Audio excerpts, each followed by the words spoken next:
بسم اللہ الرحمن الرحیم۔ السلام علیکم ناظرین کرام، آج میں جس جلیل القدر صحابی کا ذکر کرنے جا رہا ہوں ان کا نام ہے خالد بن زید بن کلیب رضی اللہ عنہ۔ ان کی کنیت ابو ایوب تھی اور ان کا تعلق انصار کے قبیلے بنو نجار سے تھا۔ ہم مسلمانوں میں سے کون ہے جو حضرت ابو ایوب انصاری رضی اللہ عنہ سے ناواقف ہو؟ اللہ تعالیٰ نے سارے مسلمانوں کے مکانات کو چھوڑ کر ان کے مکان کو اس وقت اپنے رسول کے قیام کے لیے منتخب فرمایا جب وہ مکہ مکرمہ سے ہجرت کر کے مدینہ منورہ تشریف لائے۔ ان کے ذکر کو سارے عالم میں مشہور اور ان کے مقام کو ساری مخلوق میں بلند کر دیا، اور یہی ایک بات ان کے فخر کے لیے کافی ہے۔ نبی کریم صلی اللہ علیہ وسلم کے حضرت ابو ایوب انصاری رضی اللہ عنہ کے گھر میں ٹھہرنے کا واقعہ بہت دلچسپ ہے، جس کے ذکر سے دل کو خوشی اور لذت محسوس ہوتی ہے۔ جب محمد صلی اللہ علیہ وسلم مدینہ پہنچے تو مدینہ کے رہنے والے لوگ آپ صلی اللہ علیہ وسلم کے ساتھ بڑی محبت سے پیش آئے۔ انہوں نے اپنے گھروں کے دروازے کھول دیے کہ آپ صلی اللہ علیہ وسلم ان کے گھروں میں عزت و احترام سے تشریف لائیں۔ رسول اللہ صلی اللہ علیہ وسلم چند روز مدینے کے قریب ایک بستی قباء میں ٹھہرے۔ اس دوران آپ صلی اللہ علیہ وسلم نے وہاں ایک مسجد تعمیر کی۔ وہ پہلی مسجد تھی جس کی بنیاد رسول اللہ صلی اللہ علیہ وسلم نے اپنے دست مبارک سے تقوی کے ساتھ رکھی۔ آپ صلی اللہ علیہ وسلم وہاں سے اپنی اونٹنی پر سوار ہو کر نکلے تو یثرب کے تمام بڑے بڑے سردار ان کے راستے میں کھڑے ہو گئے۔ ان میں سے ہر ایک کے دل میں یہ آرزو تھی کہ وہ رسول اللہ صلی اللہ علیہ وسلم کو اپنے گھر میں قیام کرنے پر آمادہ کرنے کا شرف حاصل کر لیں۔ یثرب کے تمام سردار باری باری اونٹنی کے آگے کھڑے ہو جاتے اور اس کا راستہ روک کر عرض کرتے، اے اللہ کے رسول، آپ ہمارے یہاں قیام فرمائیں، ہم اپنی قوت، ساز و سامان اور کثیر افراد کے ذریعے آپ کی پوری حفاظت کریں گے۔ لیکن آپ صلی اللہ علیہ وسلم ہر ایک کو جواب دیتے، اسے چھوڑ دو، یہ اللہ تعالیٰ کی طرف سے مامور ہے، جہاں اللہ تعالیٰ کا حکم ہوگا وہیں ٹھہرے گی۔ اونٹنی مسلسل چلتی رہی، سب کی آنکھیں اسی کی طرف لگی ہوئی تھیں۔ دلوں میں ایک ہی شوق تھا کہ کسی طرح رسول اکرم صلی اللہ علیہ وسلم کی میزبانی کا شرف حاصل ہو جائے۔ جب وہ اونٹنی کسی کے مکان کے سامنے سے گزر جاتی تو اس گھر والوں پر مایوسی اور نا امیدی چھا جاتی، اور ان کے بعد والوں کے دلوں میں امید کی شمع جگمگا اٹھتی تھی۔ اونٹنی اسی طرح ایک ایک کر کے مختلف گھروں کے سامنے سے گزرتی رہی اور لوگ اپنی محرومی پر خاموش ہو کر اس کے پیچھے پیچھے چلتے رہے، حتیٰ کہ اونٹنی حضرت ابو ایوب انصاری رضی اللہ عنہ کے مکان کے سامنے خالی پڑے ہوئے میدان میں پہنچ کر بیٹھ گئی۔ لیکن رسول اللہ صلی اللہ علیہ وسلم اس کی پشت سے اتر کر نیچے تشریف نہیں لائے۔ تھوڑی دیر بیٹھنے کے بعد وہ ایک جھٹکے کے ساتھ اٹھی اور آگے چل پڑی، اور رسول اللہ صلی اللہ علیہ وسلم نے اس کی نکیل ڈھیلی چھوڑ دی۔ چند قدم چل کر اونٹنی مڑی اور واپس آ کر دوبارہ اسی جگہ بیٹھ گئی جہاں پہلی بار بیٹھی تھی۔ یہ دیکھ کر حضرت ابو ایوب انصاری رضی اللہ عنہ کا دل خوشی سے باغ باغ ہو گیا، اور رسول اللہ صلی اللہ علیہ وسلم کا استقبال کرنے کے لیے تیزی کے ساتھ لپکے۔ انہوں نے آپ صلی اللہ علیہ وسلم کا سامان اٹھا لیا اور اسے خوشی خوشی اپنے گھر میں اس طرح لائے جیسے دنیا کا سارا خزانہ ان کے ہاتھ آ گیا ہو۔ حضرت ابو ایوب انصاری رضی اللہ عنہ کا مکان 2 منزلہ تھا۔ انہوں نے اوپر کی منزل کو اہل خانہ کے ساز و سامان سے خالی کرا دیا تاکہ رسول اللہ صلی اللہ علیہ وسلم اس میں قیام فرمائیں، لیکن رسول اللہ صلی اللہ علیہ وسلم نے نچلی منزل کو اوپر والی منزل پر ترجیح دی اور اسے اپنے قیام کے لیے پسند فرمایا۔ حضرت ابو ایوب انصاری رضی اللہ عنہ نے آپ صلی اللہ علیہ وسلم کی بات مانتے ہوئے آپ کو اسی جگہ ٹھہرایا جسے آپ نے پسند فرمایا تھا۔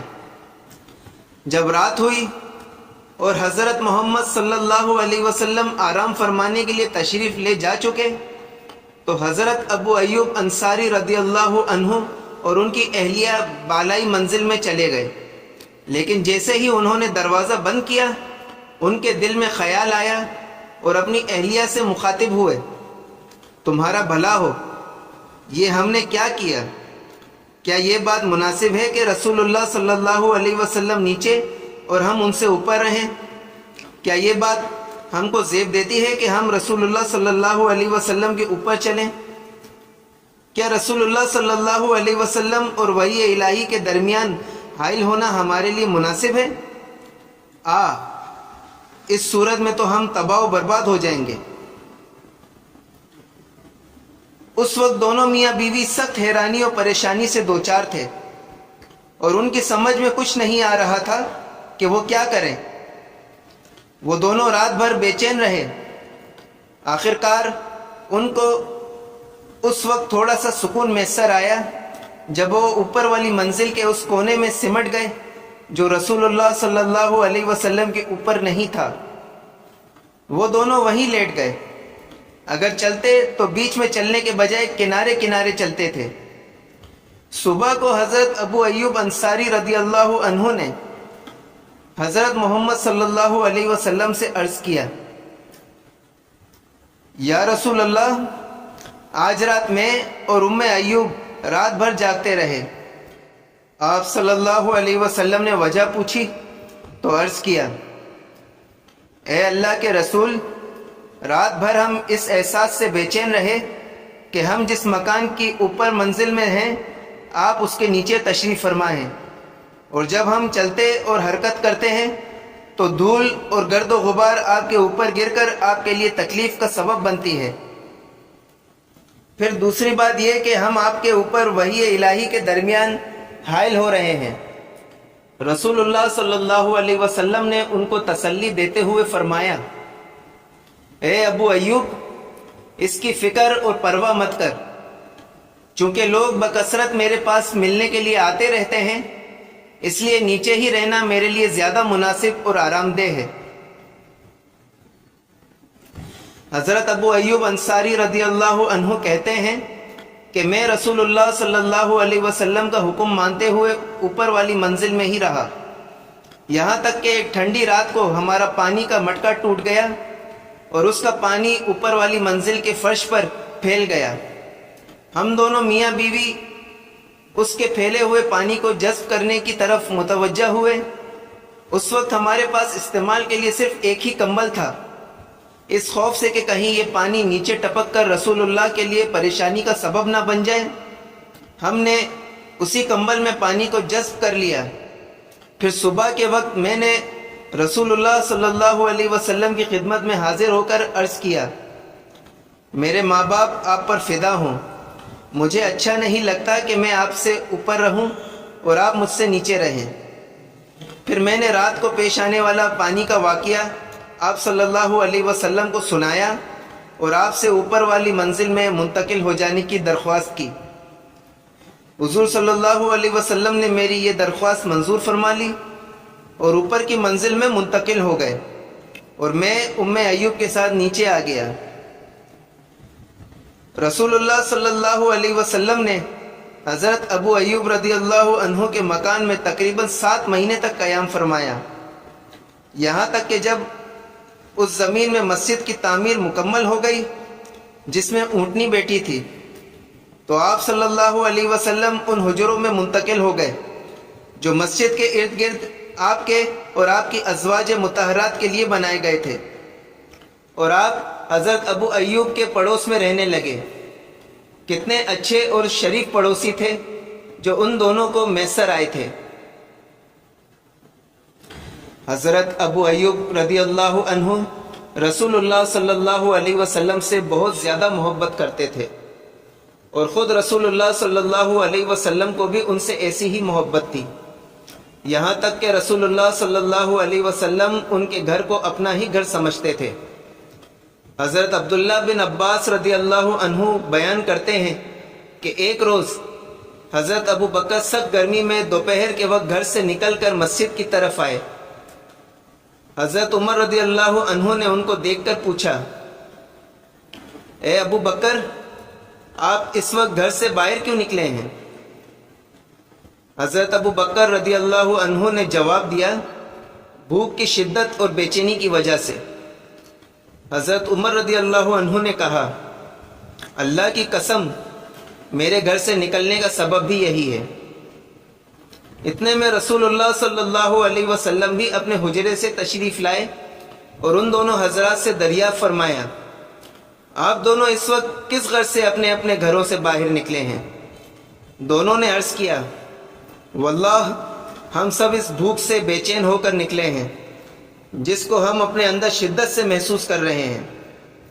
آپ صلی اللہ علیہ وسلم نے فرمایا، اس ذات کی قسم جس کے قبضے قدرت میں میری جان ہے، میں نے بھی اسی حال سے پریشان ہو کر گھر سے قدم باہر نکالا ہے، اٹھیے میرے ساتھ چلیے۔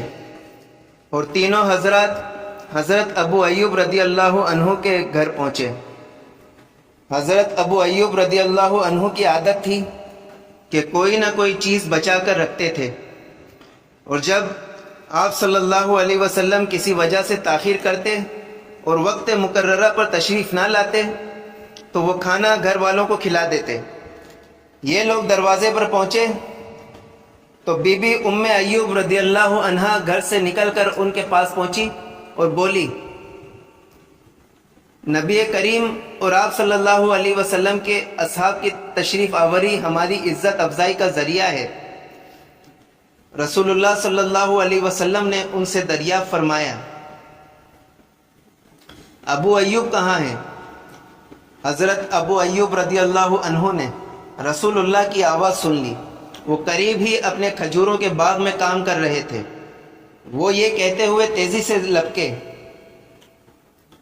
رسول اللہ صلی اللہ علیہ وسلم اور آپ کے ساتھیوں کا آنا ہمارے لیے بہت خوشی اور عزت کا سبب ہے۔ پھر انہوں نے کہا، اے اللہ کے رسول، یہ آپ کی تشریف آوری بے وقت کیسے ہوئی؟ آپ تو اس وقت کبھی تشریف نہیں لاتے تھے۔ حضور صلی اللہ علیہ وسلم نے فرمایا، ابو ایوب تم ٹھیک کہتے ہو۔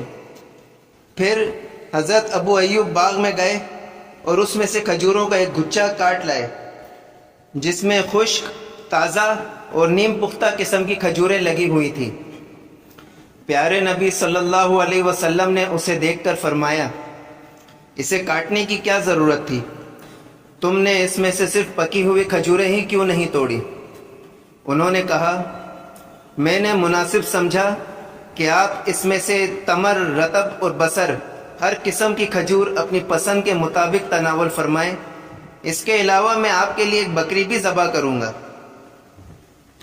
تو آپ صلی اللہ علیہ وسلم نے فرمایا، اگر ذبح کرنا ہے تو دودھ والی بکری مت ذبح کرنا۔ پھر حضرت ابو ایوب رضی اللہ عنہ نے بکری کا 1 سالہ بچہ لیا اور اسے ذبح کر دیا۔ پھر انہوں نے اپنی اہلیہ سے کہا، ایوب کی ماں، آٹا گوندھ کر ہمارے لیے روٹیاں پکا لو، تم بہت عمدہ روٹیاں پکانا جانتی ہو۔ اس کے بعد انہوں نے آدھا گوشت پکایا اور آدھے کو بھون لیا۔ جب کھانا پک کر تیار ہو گیا اور نبی صلی اللہ علیہ وسلم اور آپ کے دونوں ساتھیوں کے سامنے رکھ دیا گیا تو رسول اللہ صلی اللہ علیہ وسلم نے گوشت میں سے ایک ٹکڑا لیا اور اس کو روٹی میں رکھ کر فرمایا، اے ابو ایوب، یہ ٹکڑا جلدی سے فاطمہ کو دے آؤ، اس کو کئی دنوں سے ایسا کھانا نہیں ملا ہے۔ پھر جب سب لوگ کھانا کھا چکے تو نبی کریم صلی اللہ علیہ وسلم نے فرمایا، روٹی، گوشت، تمر، رطب اور بصر۔ یہ کہتے ہوئے آپ صلی اللہ علیہ وسلم کی آنکھوں سے آنسو جاری ہو گئے، اور پھر ارشاد فرمایا، قسم اس ذات کی جس کے ہاتھ میں میری جان ہے، یہی وہ نعمتیں ہیں جن کے متعلق قیامت کے دن تم سے سوال کیا جائے گا۔ جب تم کو اس قسم کی نعمتیں ملیں اور تم انہیں کھانے کے لیے ہاتھ میں لو تو کہو بسم اللہ، اور جب کھا چکو تو اس دعا سے اللہ کا شکر ادا کرو، الحمد للہ الذی هو اشبعنا وانعم علینا وافضل۔ اللہ کا شکر ہے جس نے ہمیں سیر کیا اور ہم پر اپنا انعام اور فضل فرمایا۔ پھر آپ صلی اللہ علیہ وسلم جانے کے لیے اٹھ کھڑے ہوئے اور چلتے چلتے حضرت ابو ایوب رضی اللہ عنہ سے فرمایا، کل ہمارے پاس آنا۔ آپ صلی اللہ علیہ وسلم کا معمول تھا کہ جب کوئی شخص آپ کے ساتھ احسان کرتا تو آپ صلی اللہ علیہ وسلم اس بات کو پسند کرتے تھے کہ اس کے احسان کا بدلہ چکا دے۔ حضرت ابو ایوب رضی اللہ عنہ حضور اکرم صلی اللہ علیہ وسلم کی یہ بات نہیں سن سکے تو حضرت عمر فاروق رضی اللہ عنہ نے ان سے کہا، ابو ایوب، رسول اللہ صلی اللہ علیہ وسلم فرما رہے ہیں کل تم میرے پاس آنا۔ حضرت ابو ایوب رضی اللہ عنہ نے کہا، رسول اللہ صلی اللہ علیہ وسلم کا حکم میرے سر آنکھوں پر۔ جب دوسرے دن حضرت ابو ایوب رضی اللہ عنہ رسول اللہ صلی اللہ علیہ وسلم کی خدمت میں حاضر ہوئے تو آپ صلی اللہ علیہ وسلم نے ان کو ایک کنیز جو آپ صلی اللہ علیہ وسلم کی خدمت کیا کرتی تھی یہ کہتے ہوئے عنایت فرمائی، اے ابو ایوب، اس کے ساتھ حسن سلوک سے پیش آنا، یہ جب سے ہمارے پاس ہے ہم نے اسے نہایت ہی نیک اور فرما بردار پایا ہے۔ وہ کنیز کو لیے ہوئے گھر لوٹے۔ جب ام ایوب رضی اللہ عنہا نے دیکھا تو بولی، ابو ایوب، یہ کنیز کس کی ہے؟ انہوں نے جواب دیا، ہماری ہے، نبی صلی اللہ علیہ وسلم نے ہمیں عنایت فرمائی ہے۔ یہ سن کر ام ایوب رضی اللہ عنہا نے کہا، کتنا عظیم ہے عطا کرنے والا اور کتنا عمدہ ہے یہ عطیہ۔ حضرت ابو ایوب رضی اللہ عنہ نے دوبارہ کہا، اور حضور صلی اللہ علیہ وسلم نے ہم کو اس کے ساتھ حسن سلوک کی تاکید فرمائی ہے۔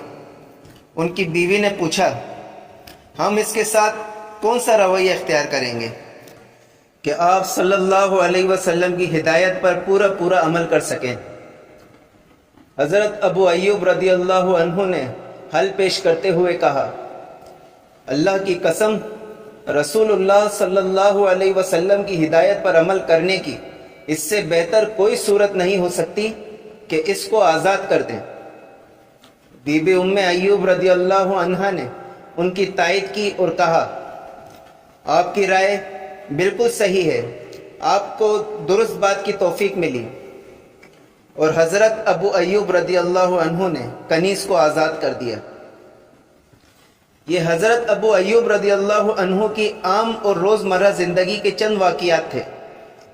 اگر آپ کو ان کی مجاہدانہ اور زمانہ جنگ کی زندگی کے واقعات دیکھنے کا موقع ملے تو یقیناً آپ حیران رہ جائیں گے، انہوں نے اپنی پوری زندگی ایک غازی اور مجاہد کی طرح گزاری۔ آپ کے متعلق یہ بات مشہور ہے کہ وہ حضور صلی اللہ علیہ وسلم کے زمانے سے لے کر حضرت امیر معاویہ رضی اللہ عنہ کے دور تک کسی غزوے سے پیچھے نہیں رہے جو مسلمانوں کو پیش آیا، سوائے اس کے کہ کسی دوسری جگہ پر ان کی تشکیل ہوئی۔ وہ غزوہ حضرت ابو ایوب رضی اللہ عنہ کا آخری غزوہ تھا، جب حضرت معاویہ بن ابی سفیان رضی اللہ عنہ نے اپنے زمانہ خلافت میں اپنے بیٹے یزید کی قیادت میں قسطنطنیہ کی فتح کے لیے فوج بھیجی تھی۔ اس وقت حضرت ابو ایوب رضی اللہ عنہ کی عمر کافی زیادہ تھی، اس وقت ان کی عمر 80 سال کے قریب تھی، لیکن یہ بڑی عمر ان کو یزید کی فوج میں شامل ہونے اور میدان جہاد میں ایک مجاہد کی حیثیت سے داخل ہونے سے نہ روک سکی۔ وہ فوج میں ایک عام سپاہی کی طرح شریک ہوئے، لیکن دشمن کے ساتھ جنگ چھڑے ابھی کچھ زیادہ دن نہیں گزرے تھے کہ ان کے اوپر بیماری کا ایسا شدید حملہ ہوا جس نے ان کو جنگ میں شرکت کرنے سے معذور کر دیا۔ ان کی شدید بیماری کی خبر پا کر امیر جماعت یزید بن معاویہ ان کی عیادت کے لیے آئے اور ان سے دریافت کیا، اے ابو ایوب، آپ کی کوئی خواہش ہے؟ حضرت ابو ایوب رضی اللہ عنہ نے فرمایا، مسلمانوں کی جماعت کو میرا سلام کہنا اور ان سے کہنا کہ ابو ایوب کی وصیت ہے کہ دشمن کی زمین میں اندر تک گھس جاؤ اور مجھے اٹھا کر اپنے ساتھ لے جاؤ اور میری لاش کو قسطنطنیہ کی دیواروں کے نزدیک دفن کر دو۔ یہ کہتے کہتے میزبان رسول حضرت ابو ایوب رضی اللہ عنہ نے آخری ہچکی لی اور اللہ کو پیارے ہو گئے۔ انا للہ و انا الیہ راجعون۔ مسلمانوں نے ان کی آخری خواہش اور وصیت کا پورا احترام کیا۔ مسلمانوں نے دشمن پر پے در پے اور شدید حملے کیے اور انہیں دھکیلتے ہوئے شہر کی دیوار تک پہنچ گئے۔ وہ حضرت ابو ایوب رضی اللہ عنہ کی لاش مبارک کو ساتھ اٹھائے ہوئے تھے۔ وہاں ان کی وصیت کے مطابق قبر تیار کی گئی اور اس میں ان کو دفن کیا گیا۔ زمین کھا گئی، آسمان کیسے کیسے۔ اللہ تعالی حضرت ابو ایوب رضی اللہ عنہ پر رحم فرمائے اور ان سے راضی ہو۔ انہوں نے اس کے سوا اور کسی صورت کو پسند نہیں کیا کہ اللہ کی راہ میں جہاد کرتے ہوئے میدان جنگ میں گھوڑی کی پیٹھ پر ان کو موت آئے، حالانکہ ان کی عمر اس وقت 80 سال کے قریب تھی۔ وآخر دعواہم ان الحمد للہ رب العالمین۔